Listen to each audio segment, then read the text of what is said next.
Alright, so in this do now question, it says calculate the magnitude of friction force which would be necessary to stop an object of mass 2 kg from sliding down the slope of 30 degrees. In the last video uploaded, we talked about what forces are in play when we have an object on an inclined plane. So if I draw that out again, an object will always have its weight force, Fg, pulling it down. And it will also have a normal force pulling at 90 degrees to the surface. Now in this question, because we're looking at the frictional force, we're looking at the force of it sliding in this direction, so forwards, in comparison to the friction force going in this direction over there. So what we would know is we need to find what Fg is first, and then we find F forward, because we know that F forward is the sine component of Fg. So we know Fg is 2 kg times 9.8. We have a weight force of roughly 19.6 newtons. And so my forward force is 19.6 newtons sine angle 30 degrees. And the answer that I end up getting is 9.8 newtons. Now we know that our forward force is in the opposite direction of our friction force. So by our understanding of vectors, forward force, we can say it's positive, it's the positive direction. Friction is going to be the negative direction. So another way I can write this is the forward force is the negative of my friction force. Because in this question we say, what's the necessary amount to stop our object here? So if 9.8 was the forward force, then the friction force would have to be minus 9.8 newtons.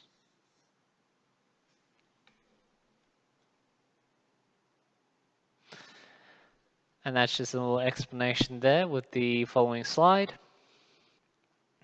We are now on the very last part of inquiry question 1 of module 2. And we are essentially looking at trying to conduct a practical investigation to explain and predict the motion of objects on inclined planes. So let's look at how we're going to do that. That's just your textbook reference. So the setup kind of looks like this. There are two ways of doing it. We are going to do what the image on the right is doing. We're going to have a little ramp. We're going to have an object on top. We're going to vary the angle and we're going to look at how it accelerates down the ramp. Okay, so a couple of things we can look at firstly. If we're trying to work out acceleration of this object down the ramp, remember you can't measure acceleration straight away unless you had a motion sensor. So what we're going to do is we're going to use an old formula from kinematics. S equals ut plus half at squared. S is your displacement, u is initial velocity, t is time, and acceleration is obviously a here. When you put an object on when you have an object on a inclined plane and it's not moving, so you just leave it there, its initial velocity is 0. So initially it was stationary, perhaps the angle was big enough and it starts sliding down. When it slides down, obviously it's going from a velocity of 0 to some number, and so acceleration would be some value that's not 0. If you try and rearrange this equation around, you'll work out that acceleration is 2 over displacement over t squared. Now in the Word document or the Google Docs that I've given you, I've actually left a blank space for you to solve for A. Can you just make sure you write this point down here? That acceleration is 2 times displacement over t squared. Okay, now that I know the acceleration, I can actually come up with a new relationship in regards to the object coming down. So we know that the object is moving down the ramp. The main factor that's causing this is because of the gravitational force, Fg. So, and I can call this F forward. So I know that the forward force is equal to some component of the gravitational force. So my forward force is the sine theta component of Fg. So they're equal to that, okay? I also know, if you recall from Newton's second law, if there is a net unbalanced force being applied onto an object, then it has some kind of acceleration. So if I change this forward force and rewrite that out in terms of Newton's second law, it's ma, acceleration forwards, or you could say down the ramp in this case. And I change Fg. Fg is also just mg sine theta. So this is the equation we have here now. What is the relationship, or what is the significance of this relationship? Well, we know that the 2m's is referencing the same object. Okay, so if it's the same object, it obviously have the same mass, so you can cancel that out. We find that the forward acceleration of an object on an inclined plane is directly proportional to acceleration due to gravity and the sine theta angle of the ramp. So just this part and the acceleration down. If we know those two factors, we'll find what the acceleration due to gravity is. So I can find at the end that acceleration due to gravity is a forward over sine theta. That's what we're going to try and do. We're going to try and do an experiment where we vary sine theta to work out the acceleration. So our acceleration is the thing we're going to try and measure. That's going to be the dependent variable of our experiment. Sine theta, or theta to be more exact, is our independent variable. With our ramp, we're going to be changing the angle. That should change how fast the block will be sliding down the ramp. And so hopefully that gives us a bit more context of what G could eventually be. So that's your setup.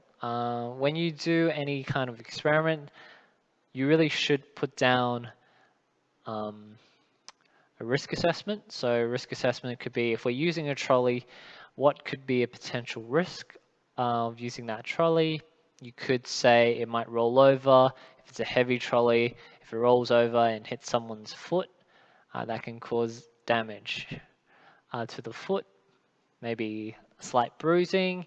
In more serious cases, if it's a really heavy trolley, maybe even a broken bone. Make sure you also fill out the second part of the equipment list as another risk hazard that could be part of this investigation. And so this is just an outline of how you would perform this experiment. If you are using the simulation, then obviously you wouldn't be following it directly, you'd be using it based off what you have of the computer simulation. For those who are doing this as a physical experiment, then you'd also have to pay attention in class of how that works. Hopefully in the future, I can put up another video that could explain how you'd set this up physically. But for today, I'm just going to look at how we do this using a computer simulation. Now, the simulation we're using is the PhET simulation called the ramp. So if you went on to Google and searched PhET,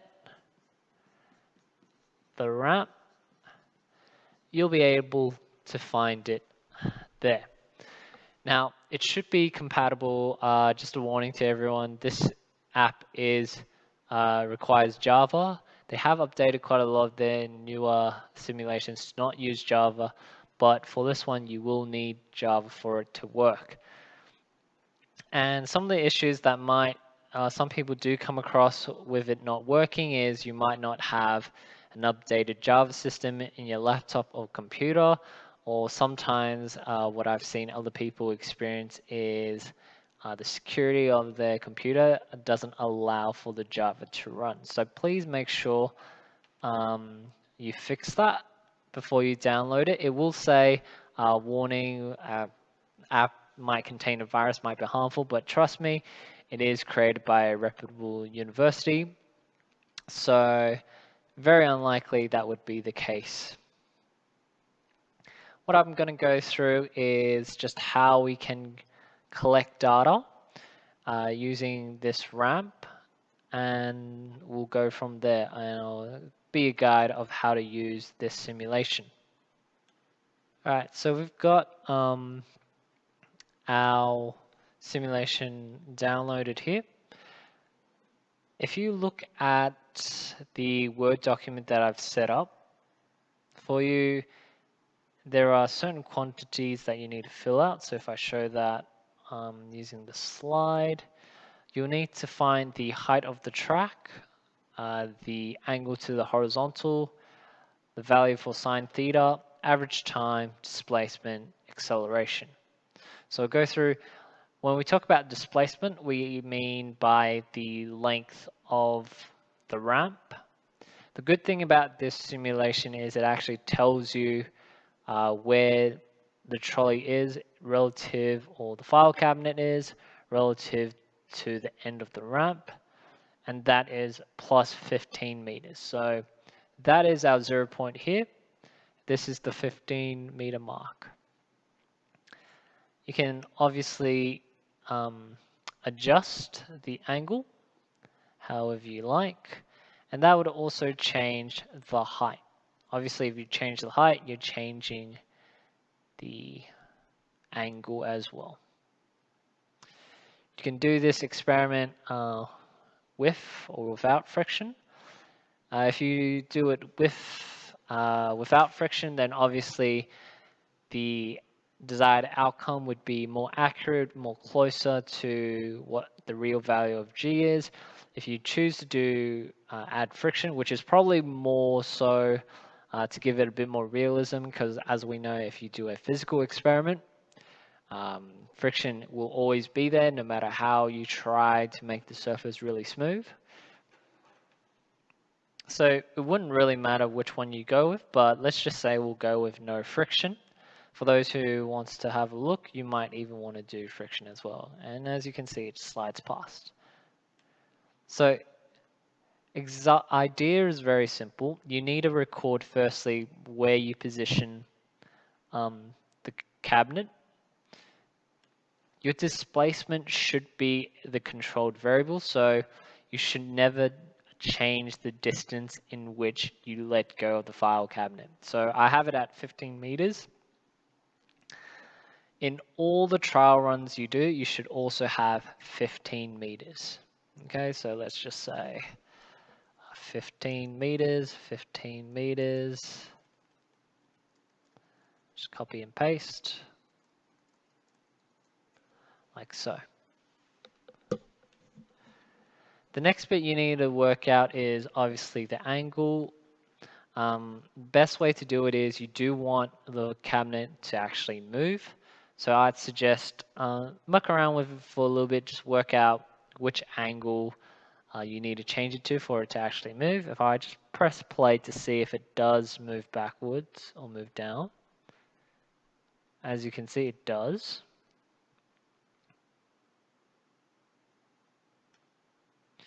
Okay. So if I just take my trolley back at an angle, and let's make it a nice whole number. So let's say we'll start at angle 8. Make sure you fill that into the angles here. Also, as you can see, I've actually filled out some of the units at the very top. Make sure you do the exact same thing. If you don't want to write the units time and time again, which I accidentally did here, you should write down the units you're going to be measuring it in. Degrees is the standard units for angles, so there we go. So that is my angle there. The height of the ramp, if I just check, is 2.1 meters, so 2.1. So I've basically got everything I need. I just need to find the time and then the acceleration. So, whoops. So what I have here is to go to the time. So if I press go, or make sure you clear it, because you want to make sure the time is 0, and then you can go from there. So if I start it and then stop, so if I let it go, once it reaches that 0 point there, that's the time you have. So 4.6 seconds. As you can see, it does deviate slightly because of timing, but I guess you can adjust it there. I'm not going to worry about it too much. I'm just going to say that's the time I found it to be. Now, obviously, I have it as average time here. The best way to get any kind of data is 5 different sets, so 5 different trials. So let's say I go 10, 12, 14, 16. So that'll be my 5 trials. Each trial you need to repeat it 3 times because we want a consistent result. And you can only move on to the next one ideally if all the numbers are very similar towards each other. And that finishes the first part of the recording in how to perform the inclined plane experiment using the simulation. In the next video that I am uploading soon, we will be analyzing the information that I've extracted from this simulation on the inclined plane. Well, thank you for listening.